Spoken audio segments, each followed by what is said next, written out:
오늘 우리가 여러 가지 편안하고 또 많은 풍요로운 삶을 살고 있는 것 사실은 부정할 수가 없습니다. 그런데 문제는 정신이 빈곤한 거예요. 생각이 너무나 가난한 거예요. 옛날에 우리 조상들은 굉장히 어렵고 힘들게 살 때도 미래에 대한 분명한 소망을 가지고 열심히 살았습니다. 그런데 오늘 우리들 보면 정말 많은 걸 누리고 살면서도 오히려 마음은 굉장히 걱정과 불안으로 너무나 가득 채워져 있는 모습을 보게 됩니다. 뭔가 대단히 잘못되어 있죠. 오늘 우리가 읽은 이 말씀은 포로 생활을 하고 있는 이스라엘 사람들에게 하나님이 주신 말씀입니다. 포로 생활, 말 그대로 죽지 못해 사는 생활입니다. 나라 멸망했죠. 이민족의 압제 속에서 꿈을 꾸어도 꿈을 이룰 수 없는, 소망이라고는 가져볼 수 없는 그런 사람들의 안타까운 현실. 고달픈 노예 생활, 차라리 목숨을 끊을까 하는 유혹 속에 살아가는 이 사람들, 바로 그들에게 하나님은 내가 너희를 잊지 않았다 말씀해 주고 있어요. 근데 굉장히 중요한 말씀이에요. 굉장히 중요한 의미가 여기 담겨 있습니다. 우리 한번 그 말씀을 확인해 보도록 하겠습니다. 이사야 49장 14절부터 16절 같이 읽습니다. 오직 시온이 이르기를 여호와께서 나를 버리시며 주께서 나를 잊으셨다 하였거니와 여인이 어찌 그 젖 먹는 자식을 잊겠으며 자기 태에서 난 아들을 긍휼히 여기지 않겠느냐. 그들은 혹시 잊을지라도 나는 너를 잊지 아니할 것이라. 내 손바닥에 새겼고 너의 성벽이 항상 내 앞에 있나니. 이스라엘 백성들이 포로 생활을 하면서 언제 우리에게 해방의 날이 올까, 언제 우리나라가 독립할까.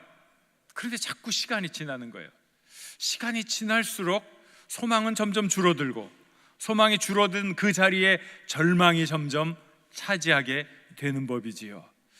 혹시 내가 하나님으로부터 잊혀지고 있지는 않는가? 사람은요, 이거 잊혀지는 것, 이걸 굉장히 힘들어해요. 제가 설교를 준비하면서 그저 한번 검색창에 잊혀진 존재 그냥 한번 쳐봤어요.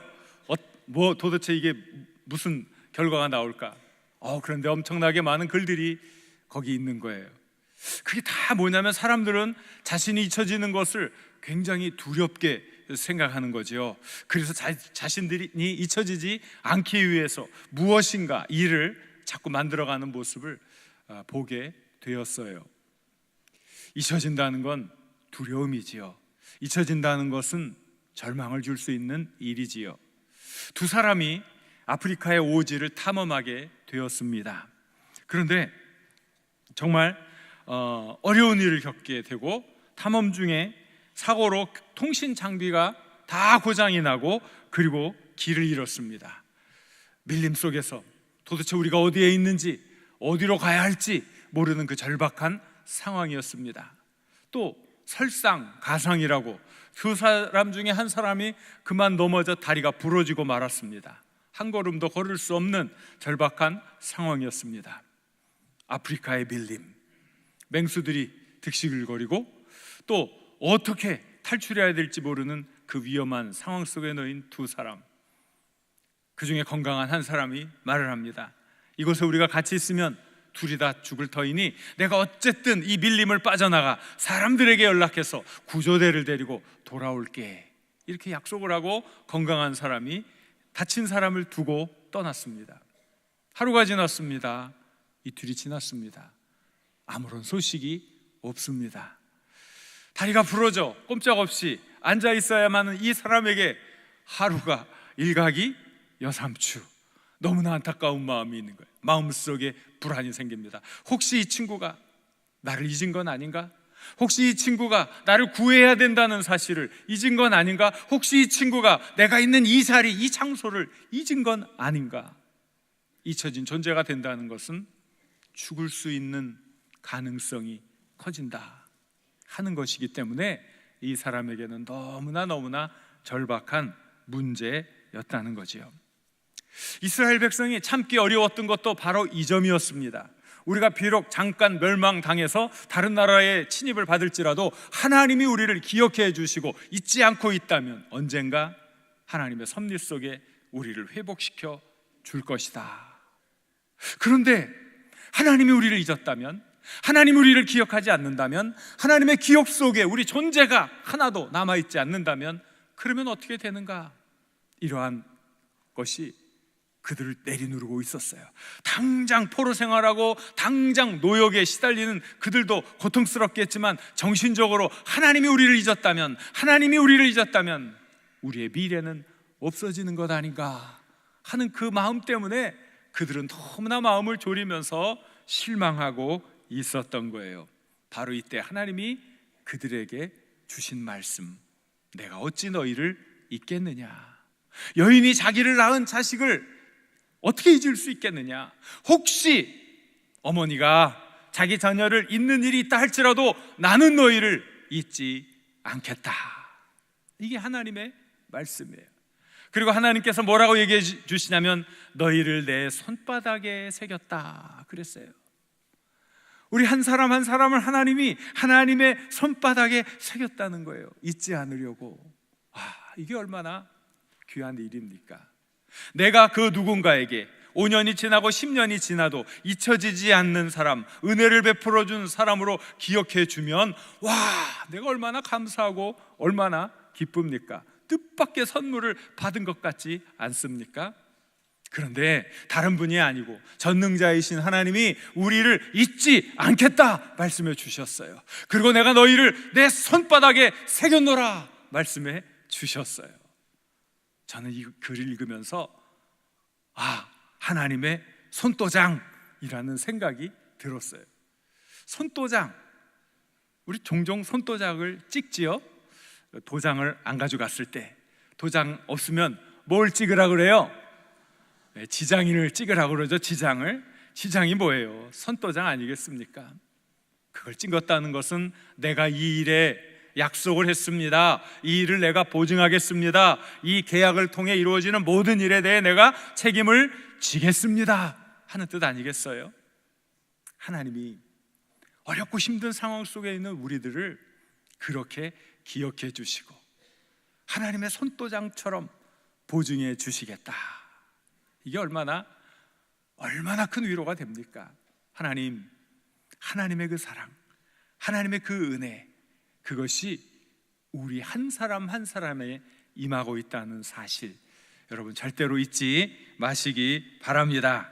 그러니 결코 여러분은 미천한 존재가 아닙니다. 아무것도 아닌 존재도 아닙니다. 아이고 내가 뭘 꼭 살아야 할 이유가 있나 고민할 필요도 없습니다. 왜냐하면 여러분 한 분 한 분은 하나님께서 하나님의 존귀한 손바닥에 분명히 새겨 넣으신, 그래서 존귀한 이름, 바로 그것이 여러분이기 때문에 그렇습니다.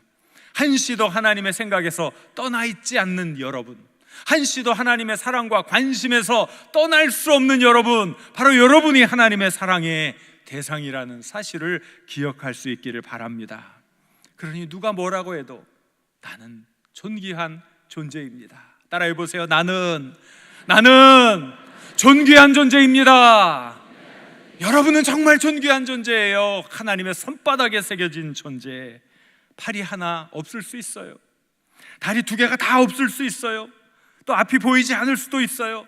암덩어리가 여러분의 목숨을 노리고 있을 수 있어요. 하지만 그렇다고 해서 여러분의 존귀함이 사라지지 않는다는 사실, 하나님이 여러분을 기억하시고 여러분을 여전히 사랑하시고 여러분을 지켜주시고 여러분의 미래를 준비해주고 있다는 사실, 이 가슴 벅찬 사실을 잊지 마시길 우리 주님의 이름으로 간절히 축원합니다. 또 우리 하나님은요, 우리를 회복시켜 주시는 분이에요. 회복시켜 주시는 분, 잊지 않을 뿐만이 아니라 우리를 회복시켜 주시는 분. 우리 17절, 18절, 19절 말씀도 같이 읽겠습니다. 내 자녀들은 빨리 걸으며 패하게하던 자들은 너를 떠나가리라. 내 눈을 들어 사방을 보라. 내게로 오느니라. 나 여호와가 이르노라. 내가 나의 삶으로 맹세하노니 내가 반드시 그 모든 무리를 장식처럼 몸에 차며 그것을 띠기를 신부처럼 할 것이라. 이는 내 황폐하고 적막한 곳들과 내 파멸을 당하였던 땅이 이제는 주민이 많아 좁게 될 것이며 너를 삼켰던 자들이 멀리 떠날 것이니라. 아멘. 이게 무슨 말씀입니까? 하나님께서 포로로 끌려갔던 자녀들을 사방에서 돌아오게 하겠다는 거예요.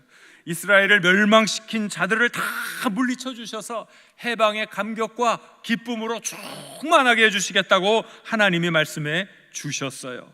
나라가 망하고 포로의 땅으로 끌려갔던, 그래서 낳은 자녀들, 소망이 없이 절망 가운데 태어난 이가복과 같은 그 자녀들이 오히려 엄청난 축복의 미래를 가져온다는 거예요. 이게 하나님이 우리에게 주시는 놀라운 은혜지요, 기쁨이요, 감사지요. 이게 뭡니까? 우리를 해방시켜 주시고 우리를 회복시켜 주시고 우리에게 새 힘을 주시고, 아니야 너를 위한 특별한 계획이 내가 있단다. 이 계획은 너를 그렇게 절망 가운데 계속 눈물 짓게 하는 게 아니라 곧 다가올 귀한 일에 사용하기 위한 나의 멋진 계획이 있단다. 바로 그래서 하나님이 큰 은혜를 우리에게 주시는 놀라운 것. 그래서요, 여기 보면은요, 그 모든 무리를 장식처럼 몸에 차고 그것을 띠기를 신부처럼 할 것이라 그랬어요. 그 모든 무리, 그게 누구일까? 그걸 한번 여러분 잘 생각해 보세요. 부정적으로 생각하면 우리를 앞지하게 했던 그 많은 자들이 오히려 우리의 치장을 위해 쓰여질 수 있다는 뜻일 수 있어요. 긍정적으로 이야기하면 우리들이 절망 가운데 우리 다음 세대는 소망이 없어, 힘이 없어 그랬는데 그 다음 세대의 번성함이 우리를 장식처럼 만들어줄 수 있다는 거지요. 여러분, 오늘 우리 젊은이들이 직면한 현실은 말로 다 할 수 없이 어려운 것, 우리가 부정할 수 없습니다. 사실은 우리 지금 젊은이들이 우리나라가 고도 성장한 그 이후에 태어나서 많은 것을 누렸어요. 그리고 또 많은 걸 경험했어요. 또 많은 걸 배웠어요. 어느 시대보다 스펙도 많고 어느 시대보다 세계적인 경험도 많고 정말 많은 걸 준비했는데 막상 일자리가 없는 거예요. 어찌 보면 너무 답답하고 막 그래요. 그러면은 우리들이 그래도 또 인생 선배라고 막 이야기할 때가 있잖아요. 야, 우리는 전쟁도 겪었다, 월남전도 겪었다, 모두 겪었다. 그 이야기가 통할까요? 안 통할까요? 별로 안 통하니까 지혜로운 분들은 그거 너무 강요하지 마세요. 안 통해. 그렇게 어렵고 힘들어도 나가면 일할 곳이 있었고 꿈을 펼칠 곳이 있었어요. 근데 지금은 그런 절박한 상황이 아님에도 불구하고 우리 젊은이들이 할 수 있는 일들이 너무나 많이 제한되어 있어요. 어쩌면 오늘 우리들이 이런 상황인지 몰라요. 아니 이 자녀들이 어디 있는 거야? 그런데 이 자녀들을 어떻게 해요? 이 자녀들이 빨리 걷는단 말이에요. 빨리 걸으며 그들이 다 모여서 내게로 오느니라. 그것은 하나님이 우리에게 주시는 분명한 소망이요, 약속이요, 미래에 우리들이 이룰 꿈이란 말이에요. 현실이 되는 거예요. 현실. 그러므로 우리는 절망해서는 안 되는 거죠. 부족한 우리들을 들어서 사용해 주시는 그 하나님을 시편의 한 구절은 이렇게 묘사해 주고 있습니다. 같이 읽어보겠습니다. 시편 113편 7절 8절. 가난한 자를 먼지 더미에서 일으키시며 궁핍한 자를 거름더미에서 들어 세워 지도자들 곧 그의 백성의 지도자들과 함께 세우시며. 하나님이 하시는 일은 우리 인간의 경험을 넘어서는 거예요. 인간의 예측을 넘어서는 거예요. 여기 가난한 자들을 먼지더미에서 일으켰다. 먼지더미는 그들이 사는 삶의 환경을 말하는 거예요. 이 먼지더미를 세 글자로 줄이면 뭐예요? 먼지더미, 쓰레기? 흙수저란 말이에요. 흙수저. 무슨 뜻인지 아시죠? 그 어려운 환경. 그러나 그런 환경에 있는 이들을 하나님께서 들어서 세워 지도자로 세워주시는 거예요. 그게 하나님의 뜻이에요. 우리가 하나님의 말씀을 믿고 나아가는 것이 중요하죠. 그러니 우리가 지도자들처럼 생각하고 지도자들처럼 행동해야 하는 거예요. 하나님이 우리를 선택하신 목적이 그것이기 때문에 그렇습니다. 한번 확인해 볼까요? 로마서 8장 29절 30절 말씀 같이 읽습니다. 하나님이 미리 하신 자들을 또한 그 아들의 형상을 본받게 하기 위하여 미리 정하셨으니 이는 그로 맏아들이 되게 하려 하심이니라. 또 미리 정하신 그들을 또한 부르시고 부르신 그들을 의롭다 하시고 의롭다 하신 그들을 또한 영화롭게 하셨느니라. 우리를 부르신 목적이 여기 있었어요. 우리를 부르셨어요.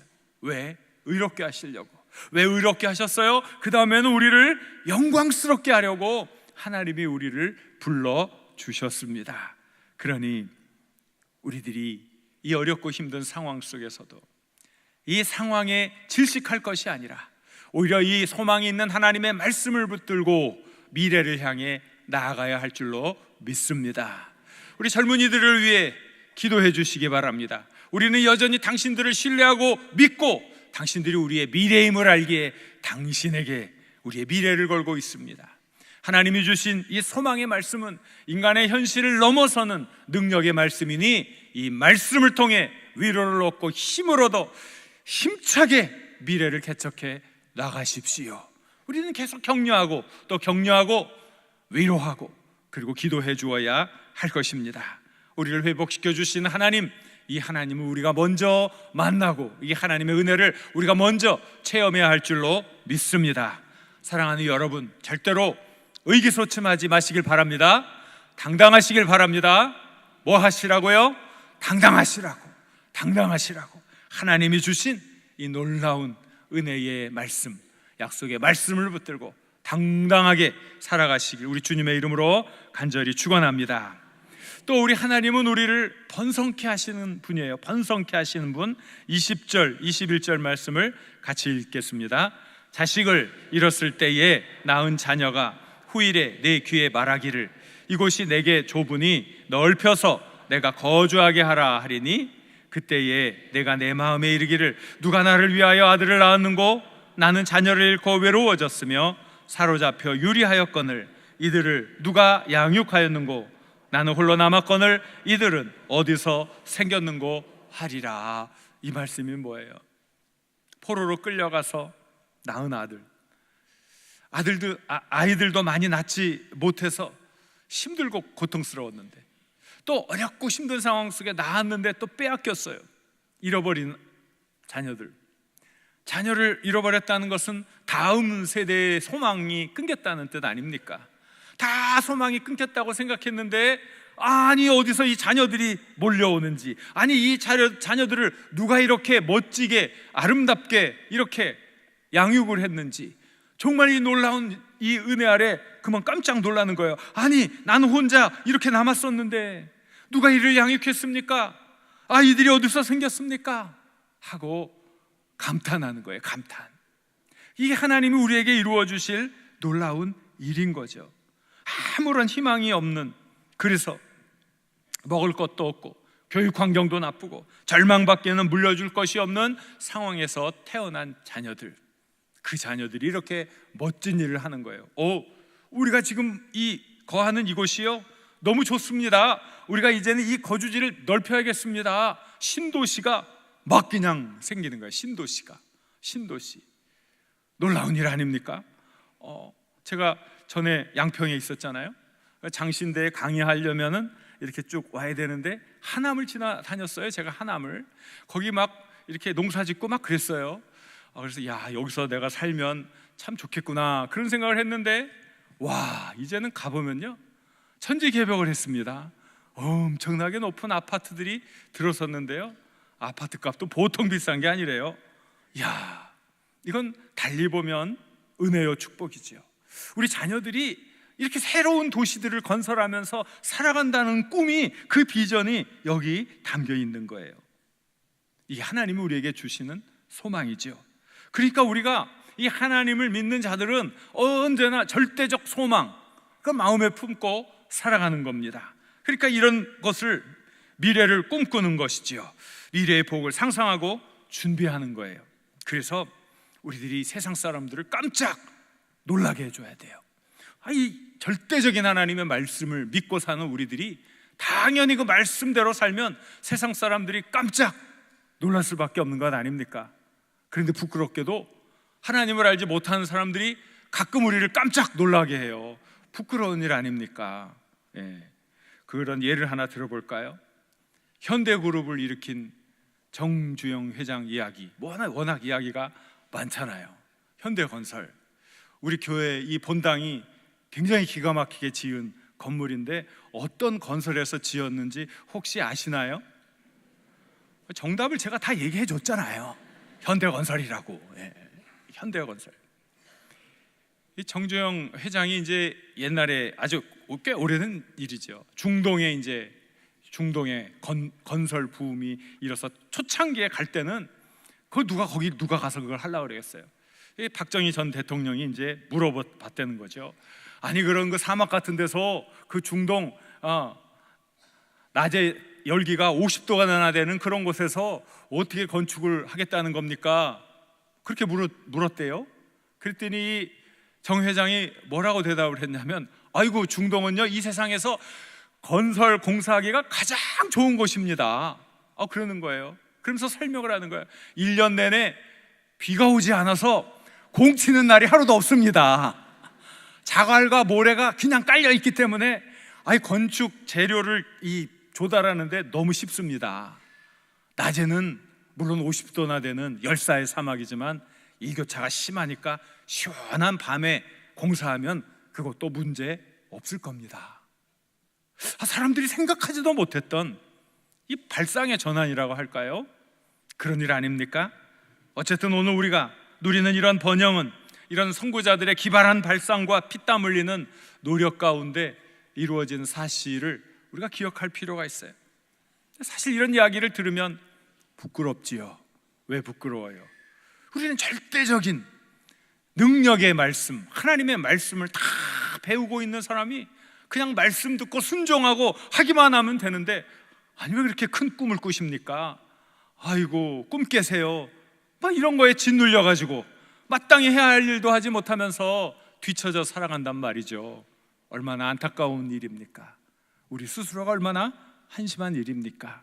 하나님이 우리에게 주신 이 귀한 일들, 우리들이 얼마든지 감당할 수 있습니다. 우리 뒤에 하나님이 계시기 때문에 그렇습니다. 특별히 하나님께서 우리를 이런 귀한 일 할 수 있는 사람들로 세워준 목적이 있어요. 그 목적이 무엇일까요? 우리 베드로전서 2장 9절 말씀을 같이 읽겠습니다. 그러나 너희는 택하신 족속이요 왕같은 제사장들이요 이는 너희를 어두운 데서 불러내어 그의 기이한 빛에 들어가게 하신 이의 아름다운 덕을 선포하게 하려 하심이라. 우리는 이 말씀을 읽을 때마다 앞에 부분에 관심을 많이 가졌어요. 이거 우리가 택하신 족속이래요, 왕같은 제사장이래요, 우리는 거룩한 나라래요, 그의 소유된 백성이래요 하고 앞에 초점을 맞췄어요. 그런데 우리를 그렇게 거룩한 백성 되게 하신, 택하신 족속 되게 하신 하나님의 뜻이 무엇입니까? 하나님의 목적이 어디 있습니까? 바로 그 하나님의 아름다운 덕, 그 덕을 선포하게 하시려고 우리를 왕같은 제사장 삼아주신 것 아니겠습니까? 그러니까 우리가 우리의 모든 삶의 영역에서 우리 하나님의 아름다운 덕을 선포해야 할 것 아니겠습니까? 그것이 우리를 번성케 하시고 우리에게 꿈을 주시고 우리의 미래를 활짝 열어주시는 하나님의 말씀, 하나님의 은혜에 보답하는 우리의 삶의 모습 아니겠습니까? 언젠가 아리랑 TV를 통해서 아프리카 이디오피아에서 활동하는 한국인 의사들의 모습을 보게 되었습니다.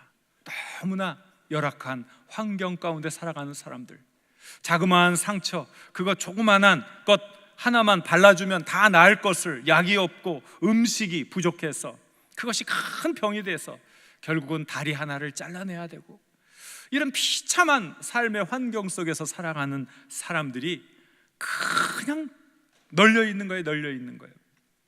근데 그곳에서, 그 열악한 환경 가운데서 그 사람들이 병으로 앓는 사람들의 이렇게 모습들이 보이는 거예요. 그런데 그 사람들이요, 눈이 크더라고요. 눈이 크면 뭐가 생각나요? 소. 눈이 커가지고 이렇게 꿈뻑꿈뻑 하다가, 그런데 이 사람들이 절망 가운데 이렇게 껌뻑하면 눈물방울이 툭 떨어지는 거예요. 그게 예사롭지 않게 보이는 거지요.